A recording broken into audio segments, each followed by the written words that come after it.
L'une des missions de la coopérative européenne pour le développement rural, plus connue sous le sigle ECOR, est d'accroître la production et la productivité du maïs et du sorgho au Mali et particulièrement les hybrides à haut potentiel de rendement. ECOR a comme slogan « Relier les producteurs défavorisés au marché pour améliorer leur bien-être ». ECOR, avec l'appui de l'Alliance pour la Révolution verte en Afrique AGRA et des institutions de recherche agronomique IER et CRISAT, a introduit de nouvelles semences hybrides de sorgho et de maïs, notamment Nyeleni, Sewa, Grinkanyereolo et le maïs Tcheba. Une visite d'échange d'expérience a été organisée par l'ONG dans le champ d'adoption et de production de semences hybrides. Cette visite a permis aux différents acteurs de la filière maïs et sorgho d'apprécier les résultats connus dans certains villages des communes de Faragouaran, Madinakouroulamini, Bougouni et Zantiebougou dans le cercle de Bougouni. La première étape a concerné le champ d'adoption de maïs de Cheikh Soumaré et famille à Faragouaran. Dans ce champ d'un hectare, la production attendue varie entre 8 et 10 tonnes. Il faut rappeler que ECOR est dans la diffusion des semences améliorées depuis 2003. Depuis 2003, donc, nous sommes en train de diffuser des semences pour améliorer la productivité, notamment du petit paysan. Et nous avons commencé avec les variétés à pollinisation libre, mil, sorgho, maïs, arachide, etc. Mais nous nous sommes rendus compte que ces variétés ont un potentiel limité.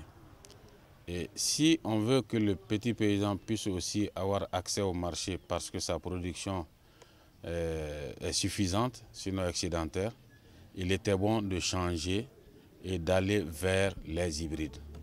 Et c'est pour cela que nous avons commencé avec les hybrides sorgho. Depuis 2 ans, nous sommes avec les hybrides maïs. Et l'hybride qui a été démontré en 2012 était Tcheba. Cet hybride est conçu au Mali, c'est ça l'innovation, avec l'appui, sinon les chercheurs de l'IER, l'Institut d'économie rurale, c'est eux qui ont mis au point ces hybrides. Cela veut dire que ses parents sont là et que nous avons la possibilité de les produire sur place. Et nous venons donc de voir une parcelle de production. Ce n'est pas une parcelle de production de semences, mais une parcelle d'adoption.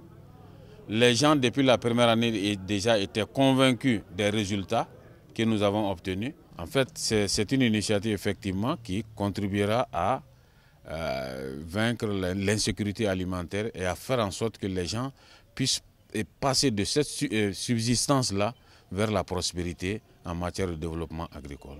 Je voulais juste vous rappeler un peu que le maïs fait partie maintenant non seulement de la culture de l'alimentation, mais de la culture de rente au Mali. Et sa production est passée, tenez-vous bien, de 50 000 tonnes en 1980 à plus de 1 500 000 tonnes en 2012. Et cela grâce aux efforts conjugués de la recherche agronomique, des vulgarisateurs, et même les efforts de subvention du gouvernement et l'introduction de nouvelles variétés à haut potentiel de rendement. Donc c'est dans la mouvance de toujours chercher des variétés à haute potentialité de rendement que nous sommes en train d'introduire maintenant le maïs hybride. Actuellement, nous avons une demi-douzaine de maïs hybrides, dont la première variété que vous avez visitée aujourd'hui, ça c'est la variété hybride Tcheba. Donc il est blanc, donc grain blanc. Il a un rendement de 8 tonnes à l'hectare, un rendement moyen de 8 tonnes à l'hectare. L'introduction de cette semence hybride maïs contribuera, sans nul doute, à l'atteinte de la sécurité alimentaire, l'une des priorités du gouvernement du Mali. Le choix a été surtout motivé par le Conseil des services techniques de l'agriculture, notamment le secteur agricole de Bougouni et le sous-secteur agricole de Faragouaran. Mais en réalité, je suis un amoureux de la terre. Ça, je sais que seule la terre ne ment pas. Depuis bientôt 20 ans, 25 ans, à n'importe quel poste où je suis, j'essaie de produire au moins la céréale la plus fréquente dans cette zone. Dans la zone de Mopti, j'ai cultivé du riz. Dans la zone de Ouassolo et de Sikasso, j'ai toujours cultivé du maïs. Et sur conseil des services techniques, j'ai préféré cultiver le maïs ici à Faragora. Bon, je n'ai pas encore fait la récolte, mais j'estime qu'à tout casser, je n'aurai pas moins de 5 tonnes là à l'hectare. Ça, c'est certain. Les avantages de la culture du maïs hybride Tcheba sont visibles. La production passe de 3 à 8 tonnes par hectare. Pour une bonne production, pour augmenter la production, il faut qu'on passe obligatoirement par les hybrides. Les hybrides sont réputés par le fait qu'ils sont plus productifs que nos variétés locales. Donc d'où cette initiative d'aller vers les hybrides si on veut atteindre la révolution verte en Afrique.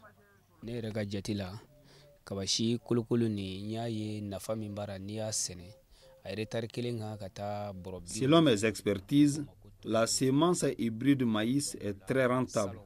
Avec cette semence, on a à peu près 70 sacs dans un hectare, soit 7 tonnes à l'hectare. Depuis l'année dernière, nous avons compris que la vulgarisation de cette semence peut être un facteur d'autosuffisance alimentaire. Si nous suivons vraiment les conseils des experts en la matière, ce sont des semences très bénéfiques.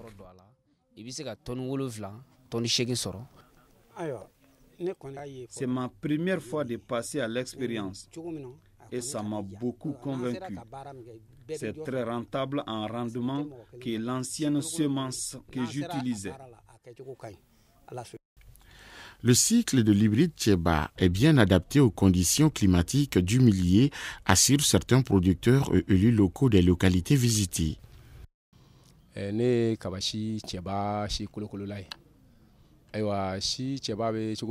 suis producteur de semences hybrides de maïs Tcheba. L'année dernière était notre première expérience.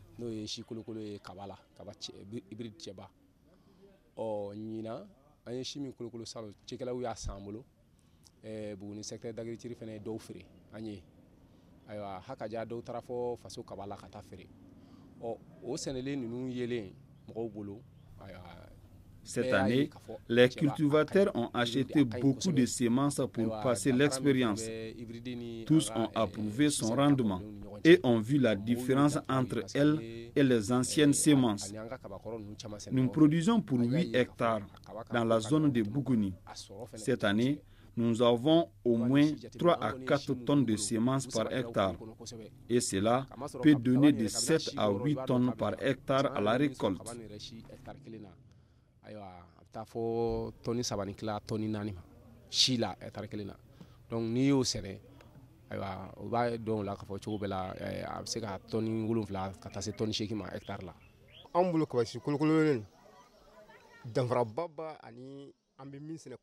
Il y a une très grande différence entre l'ancienne semence et la semence hybride maïs.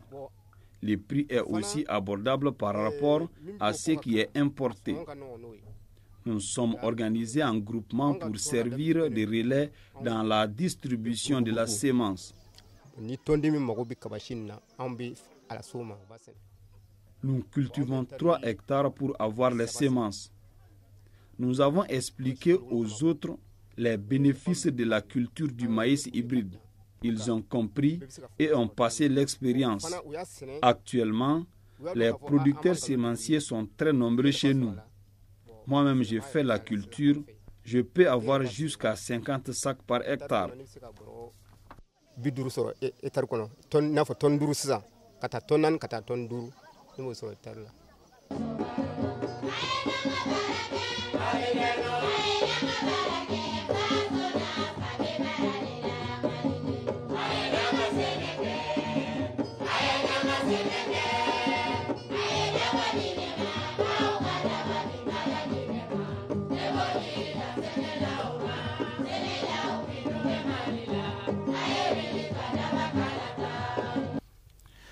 Après les champs d'adoption de maïs hybride, une autre mission de supervision, toujours conduite par Karamoko Sako, coordinateur de l'ONG ECOR, a sillonné les champs de production de semences hybrides sorgho et maïs dans le village de Ouré et Djambala dans le cercle de Bougouni.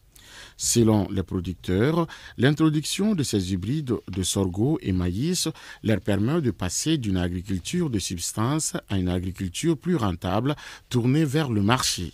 On est dans la 4e campagne qu'on est en train de faire la production de sorgho hybride dans le secteur de Bougouni. Depuis à la date du démarrage de ce programme, jusqu'à maintenant, je peux dire que chaque année, le nombre est en train d'augmenter. Et la demande aussi pour être producteur de semences de sorgho hybride est en train aussi d'augmenter. Donc, ce qui concerne aussi l'adoption de ces variétés de sorgho hybride dans le secteur de Bougouni est en train aussi d'augmenter parce que chaque année, il y a beaucoup de producteurs qui viennent à acheter la semence de ces sorgho hybrides avec les producteurs sémenciers pour aller cultiver pour leur propre consommation. À la date d'aujourd'hui, on est à 17 hectares de production de sorgho, de semences de sorgho hybrides dans le secteur de Bougouni. Mais ce qui concerne les adoptions pour les consommations, leur propre consommation, je peux dire qu'à la date d'aujourd'hui, c'est dans les centaines d'hectares qui sont cultivés ici dans le secteur de Bougouni.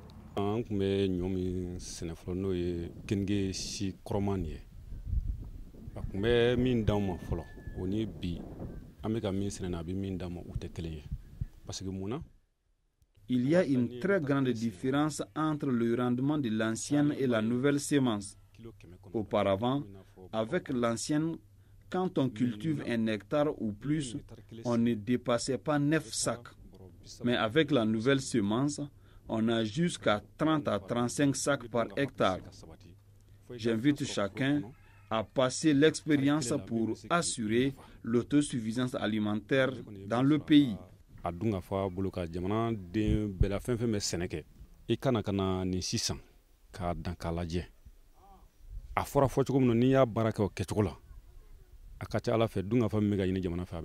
ECOR a installé des parcelles de production de semences d'hybrides au niveau des communes de Ouré, du moins de Zantchebougou, de Dogo et de Madina Kourlamene dans la préfecture de Bougouni.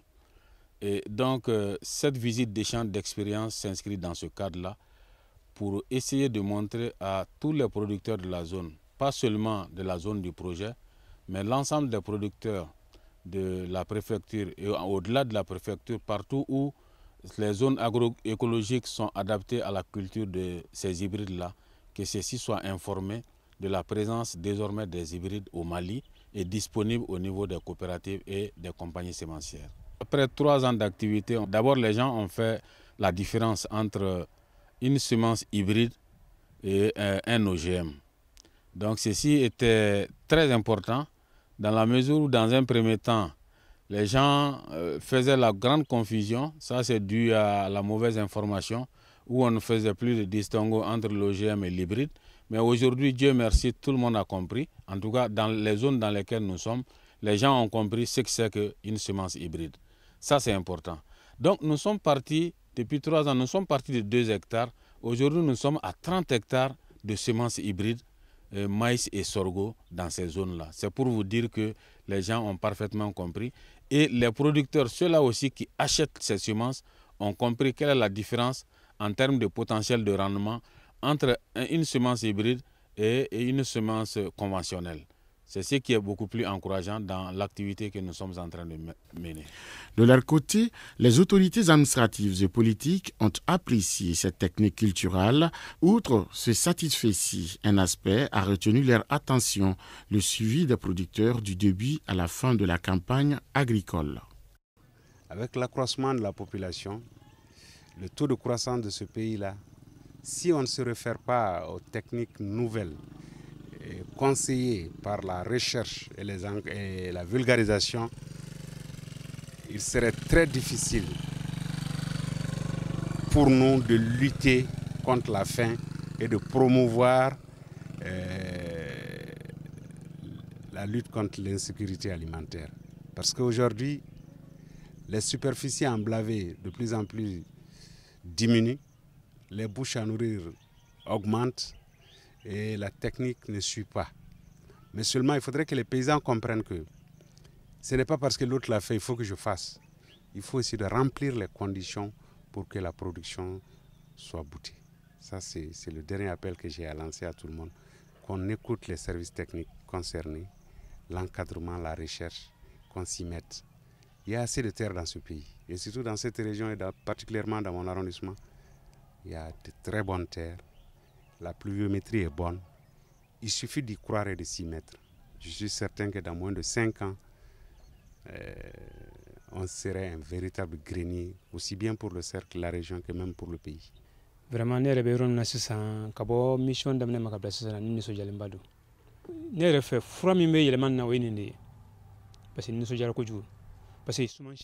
Au début du projet à aujourd'hui, je suis très comblé. Nous avons vraiment besoin de ça pour un changement. La semence dont il s'agit est très rentable. Il n'a pas besoin d'une pluviométrie intense pour son rendement.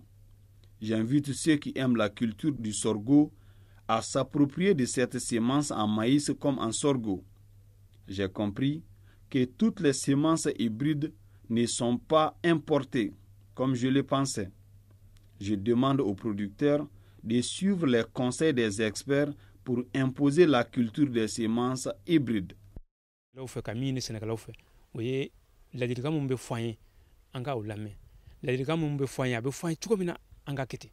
Pour la production des hybrides, il faut obligatoirement 2 parents. Cela veut dire quoi? Il faut un parent mâle et puis un parent femelle. Le parent femelle, vous les sémez soit en 2 lignes ou bien en 3 lignes, intercalées par des lignes de mâles. Avant d'arriver à maturité, on enlève l'organe mâle du plant femelle. D'où le mot hybride. C'est la première production du croisement. C'est carrément différent des OGM. C'est pour cela qu'on pousse actuellement même les paysans à produire les hybrides. Ils sont maintenant, on les a formés. Maintenant, ils savent maintenant la différence entre hybride et OGM. Quand je dis par exemple le plant mâle et le plant femelle, supposons que ce plant-là est un plant femelle et celui-là est un plant mâle et de l'autre côté c'est un plant mâle. Qu'est-ce qu'on fait? Celui-là étant un plant femelle, avant que la panicule ne sorte de son fourreau, on les enlève, on les castre. Comme ça l'épi sera fécondé par le plant mâle dont on n'enlève pas les épis. C'est tout simple, c'est très simple. Mais le plus important, c'est d'identifier d'abord les parents. Une fois que les parents sont connus, on donne ça aux compagnies sémencières ou bien aux paysans producteurs pour la production des hybrides. Les paysans même sont là, il n'y a pas de comparaison. Quand on dit hybride, forcément, c'est la production. Un hybride, actuellement, comme vous voyez, l'hybride Tcheba, c'est au moins 7, la moyenne de rendement de Tcheba est de 7 tonnes à l'hectare, même chez le paysan. Tcheba, actuellement, c'est fait, c'est pas importé.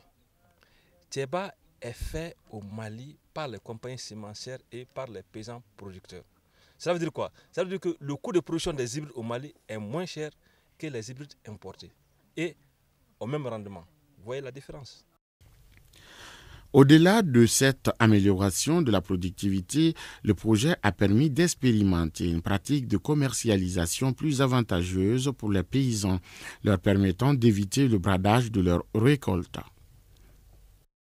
Dans la zone de Bougouni, on a plusieurs coopératives qui font de la production en réalité, d'hybrides, sorgho et de maïs.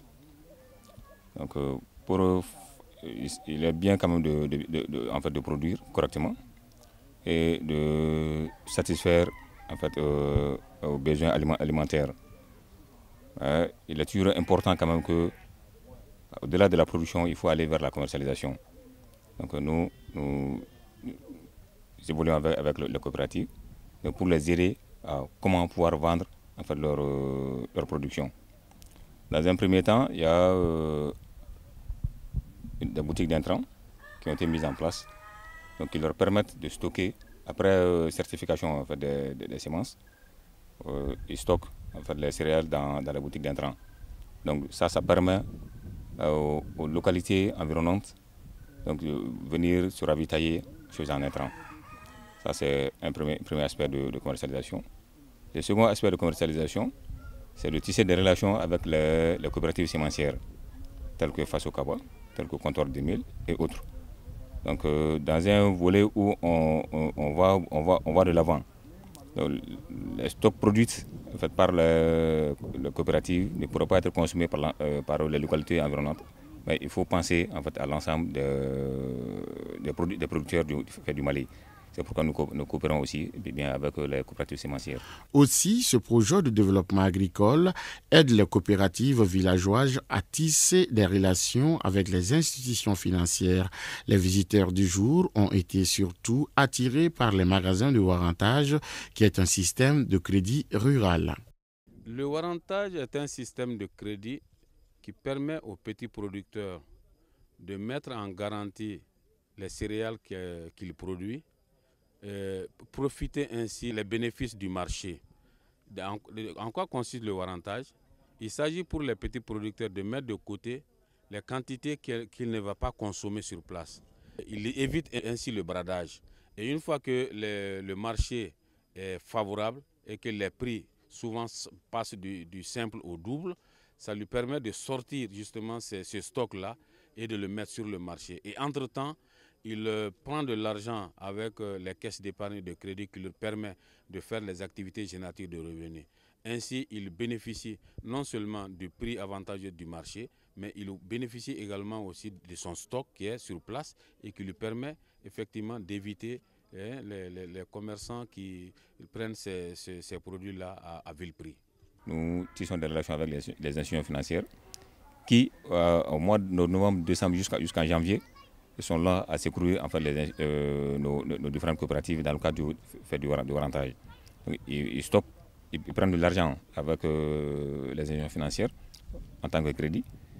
Pendant 5 à 6 mois, ils stockent dans le magasin et au mois de juin et juillet, ça trouvera que en fait, les prix sont un peu incitatifs et c'est un mois où on commence à faire le stockage et on fait le remboursement auprès des institutions financières. Donc nous coopérons effectivement avec les institutions financières dans le cadre du Warantage et surtout encore de faire des semences hybrides. Toujours dans le cadre du Warantage, l'ONG ECOR, en plus du Mali, commercialise les semences hybrides certifiées au Ghana. Depuis 2011, l'ONG ECOR a introduit de nouvelles variétés de semences en milieu paysan. Aujourd'hui, ces semences hybrides de maïs et de sorgho sont largement vulgarisées au Mali. Après 5 ans d'exécution sur le terrain, le projet de développement de l'agriculture de l'ONG ECOR a visiblement atteint sa vitesse de croiseur. De seulement 2,5 hectares à ses débuts, on note aujourd'hui plus de 50 hectares pour la production de semences hybrides, en plus des semences conventionnelles à pollinisation libre. C'est dire donc que ce projet de développement est une aubaine pour les producteurs de semences des localités de Madina Kouroulamini, Ouré, Bougouni, Niako et Djambala et l'ensemble des paysans ayant adopté ces semences et se cadre bien avec le slogan de ECOR qui est « Relier les producteurs défavorisés au marché pour améliorer leur bien-être ».